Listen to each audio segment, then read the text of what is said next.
दोस्तों नमस्कार। आप पब्लिक न्यूज़ टीवी देख रहे हैं और मैं हूं देवकीनंदन मिश्र। मौलाना साजिद रशीदी अक्सर आपको टेलीविज़न पर नज़र आते हैं और अपने बयानों को लेकर के वो हमेशा सुर्खियों में बने रहते हैं। जो उनका ताज़ा बयान है वो डिंपल यादव को लेकर के है, जो सांसद हैं और अखिलेश यादव की पत्नी हैं। हालांकि उन्होंने इस बयान को लेकर के अपनी सफाई भी पेश की है। बावजूद इसके जो इंडिया ब्लॉक के जो सांसद हैं वो इस मुद्दे पर चुप नहीं रहने वाले हैं और जो समाजवादी पार्टी के वर्कर हैं वो भी चुप नहीं हैं। समाजवादी पार्टी के कुछ वर्कर ने लखनऊ के गोमती नगर थाने में मौलाना के खिलाफ एक एफआईआर भी दर्ज कराई है। मौलाना ने आज एक सफाई भी पेश की और कहा कि मस्जिद में जब भी कोई महिला जाती है तो उसके सिर पर पल्लू होना चाहिए और डिंपल यादव के सिर पर पल्लू नहीं था। मौलाना ने सवाल किया कि क्या डिंपल यादव जब किसी मंदिर में जाती हैं तो उनके सिर पर पल्लू होता है या नहीं होता है। अगर होता है तो मस्जिद में जाने पर क्यों नहीं। बल्कि एक सवाल और मौलाना ने उठाया। मौलाना का कहना है कि समाजवादी पार्टी जो है मस्जिद को पार्टी का दफ्तर बना रही है और वहां पर मीटिंग कर रही है। आपको बताएं कि हालांकि जो ये सब बातें बता रहा हूं ये आज की बता रहा हूं, लेकिन मौलाना ने 2 दिन पहले एक बहुत ही भद्दा कमेंट जो है वो डिंपल यादव पर किया था एक टीवी डिबेट के दौरान। मौलाना एक टीवी डिबेट शो में बैठे हुए थे और उन्होंने एक तस्वीर दिखाई और तस्वीर दिखाते हुए कहा कि संसद मार्ग की मस्जिद में समाजवादी पार्टी की एक बैठक हुई। मस्जिद में अखिलेश यादव, डिंपल यादव, इकरा हसन के साथ साथ कई नेता मौजूद थे और मौलाना इसी मस्जिद की जो बैठक हो रही या चर्चा हो रही या वैसे वो गए थे, उस पर जो कपड़े वो पहने हुई थी उसको लेकर के मौलाना ने भद्दा कमेंट किया। वीडियो में मौलाना ने कहा कि बैठक में 2 महिलाएं बैठी नजर आ रही हैं। एक है इकरा हसन जो सिर ढककर बैठी हैं और जो डिंपल हैं उनके सिर पर पल्लू नहीं है। हालांकि इस तरीके से उन्होंने नहीं कहा था। जो मौलाना ने कहा था वो मैं दोबारा दोहरा नहीं सकता हूं।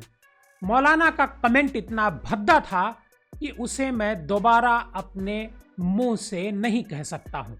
मौलाना को जब इस बात का एहसास हुआ कि उन्होंने भद्दा कमेंट किया है, गंदा कमेंट किया है, उसके बाद मौलाना सामने आते हैं और वो कहते हैं कि अगर साफ तौर पर अभी भी नहीं कहते हैं कि अगर उन्होंने कुछ गलत कहा है और किसी को इससे कोई ठेस पहुंच रही है तो वो माफी मांग लेंगे। लेकिन उससे पहले डिंपल यादव ये बताएं कि जब वो मंदिर में जाती हैं तो क्या उनके सिर पर पल्लू होता है या नहीं होता है। आपको बताएं कि मौलाना का ये जो कमेंट है ये सोशल मीडिया पर बहुत तेजी से वायरल होने लगा। भारतीय जनता पार्टी के जो नेता हैं वो अखिलेश यादव से सवाल पूछने लगे कि मौलाना के बयान पर उनका क्या कहना है।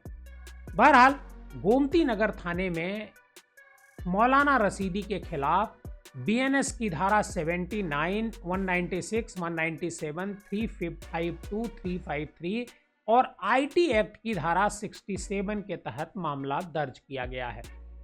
बीएनएस की धारा 79 मतलब 79 कहती है कि महिला का अपमान करना या अपमान करने की कोशिश करना या किसी महिला की इज्जत भंग करने के इरादे से कोई शब्द कहना, इशारा करता या कोई क्रिया करता है, इस मामले में सजा अधिकतम 3 साल है। आपको बताएं कि मौलाना जो हैं राशिद ये पहली बार कोई बयान नहीं दिए हैं। मौलाना इस तरह के बयान अक्सर देते रहते हैं क्योंकि मौलाना साजिद रशीदी के बारे में कहा जाता है कि वो भारतीय जनता पार्टी से प्रभावित है।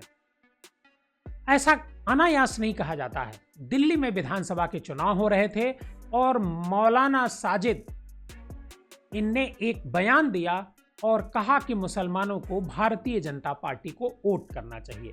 और उनके इस बयान को, इस वीडियो को, जो सोशल मीडिया सेल है अमित मालवीय जिसको हेड करते हैं भारतीय जनता पार्टी का, उससे उसे ट्वीट किया गया। हालांकि जो साजिद रशीदी हैं वो ऑल इंडिया इमाम एसोसिएशन के चेयरपर्सन भी हैं और वक्फ के मामलों को लेकर भी उन्होंने एक तरीके से बीजेपी का बचाव किया था। इसके साथ साथ जो साजिद रशीदी हैं वो और भी पहले कई बयान दे चुके हैं। टेलीविज़न पर अक्सर आप उनको देख सकते हैं और जब भी वो टेलीविज़न पर बोलते हैं तो उनका जो पक्ष होता है वो एक तरीके से भारतीय जनता पार्टी की तरफ झुका हुआ होता है। इसी वजह से समाजवादी पार्टी और कांग्रेस की जो महिला एमपी हैं वो बीजेपी से इस मसले पर सवाल कर रही हैं।